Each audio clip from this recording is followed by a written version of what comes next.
वो गद्दारों का साथ नहीं देंगे, वफादारों का साथ देंगे इंशाअल्लाह ताला।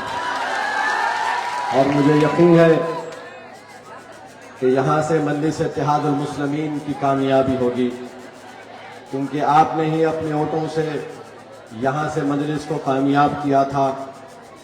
बड़ी तकलीफ होती है जब वो लोग जिनको हमने अपने खून पसीना देकर कामयाब किया, उनके लिए तमाम मजलिस के रुफ़ाओं ने, अख्तरुल ईमान साहब ने, माजिद हुसैन ने, आदिल हसन ने, आफ्ताब साहब ने, बल्कि ऐसे कई सैकड़ों मजलिस के जिम्मेदारों ने मेहनत की और जीतने के बाद इन्होंने गद्दारी की, मुझसे नहीं बल्कि सीमांचल की गरीब आवाम से गद्दारी की।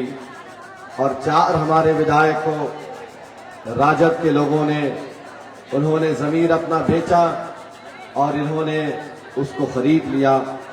मगर आप जानते हैं कि जो लोग अपना ज़मीर नीलाम करने के लिए तैयार हो जाते हैं, वो कभी भी किसी भी वक्त भी बीजेपी का भी साथ दे सकते हैं।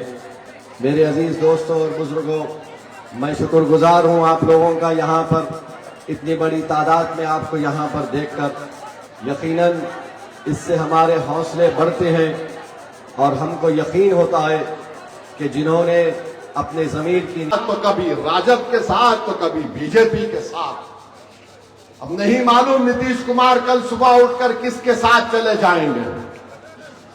मगर इतने साल आप खो चुके हैं, इतनी पार्टीज को आपने वोट दिया, हमारे बुजुर्गों ने दिया, हमारी 2-2, 3-3 पीढ़ियों ने दे दिया, मगर क्या हासिल हुआ बताइए आप। मैं बहादुरगंज के नौजवानों को बता रहा हूं, बिहार में करीब 60% आबादी 25 साल से कम उम्र नौजवानों की है। नौजवानों, ओवैसी, अख्तरुल ईमान तुम्हारी लड़ाई लड़ रहे हैं, क्योंकि कल का दिन, कल का निकलने वाला सूरज तुम्हारा मुस्तकबिल का सूरज होना चाहिए। नौजवानों, हम तुम्हारी लड़ाई लड़ रहे हैं।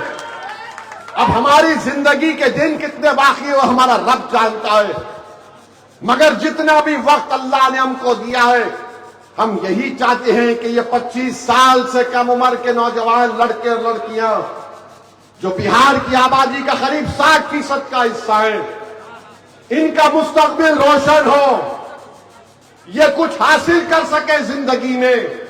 जो इनके बाप दादा ने नाइंसाफी देखी हो, नाइंसाफी ये नौजवान ना देखे, ये हमारी कोशिश है।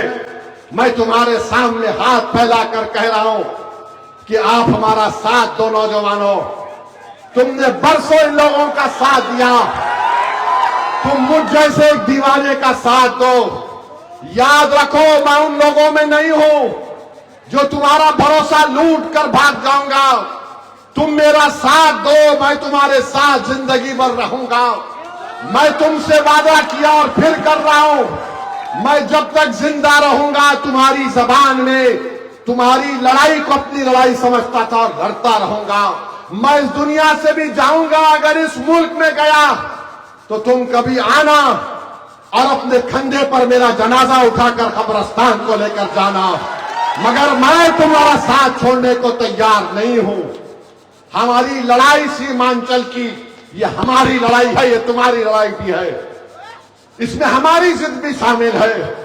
बस करना यह है कि जिसको आपने बरसों आजमा लिया, हमको भी थोड़े साल तोड़ के काम शुरू करवा सकता है, बाज मुकम्मल भी हो गए। सोचो, अगर कोई जज्बे के साथ काम करेगा, बहादुरगंज में लड़ेगा, तो इंशाअल्लाह ताला काम होगा। और अगर काम नहीं होगा, मैं आपको बता रहा हूं, हम चक्का जाम कर देंगे नेशनल हाईवे को। काम होना पड़ेगा सीमांचल में। जब पूरी कोशिशें की जाएगी और ये फैसला होगा कि नहीं, ये लोग सुनने वाले नहीं हैं, तो जमहूरी तरीके से जिस तरह चंपारण में महात्मा गांधी ने सत्याग्रह का ऐलान किया था, हम भी ऐलान करेंगे। आओ सीमांचल की जनता, अब सत्याग्रह होगा सीमांचल की डेवलपमेंट के लिए।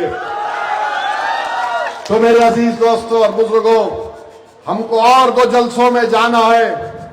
अगर आप मजलिस का साथ दे रहे हैं इस आने वाले विधानसभा के चुनाव में, अगर आप सीमांचल की नाइंसाफी की लड़ाई में हमारा साथ दे रहे हैं, अगर आप उन लोगों को वोट नहीं देंगे जिन्होंने हमारे बाप दादा के मुस्तकबिल को बर्बाद कर दिया, तो मैं आपसे अपील करूंगा, अपना जेब से सेल फोन निकालिए, लाइट जलाइए, ताकि पटना में भाजपा, राजद, नीतीश कुमार को उनकी दिमाग की बत्ती खुल जाए। आज यहां से बहादुरगंज से पैगाम देंगे, खोलो अपना सेल फोन, लाइट जलाओ, ताकि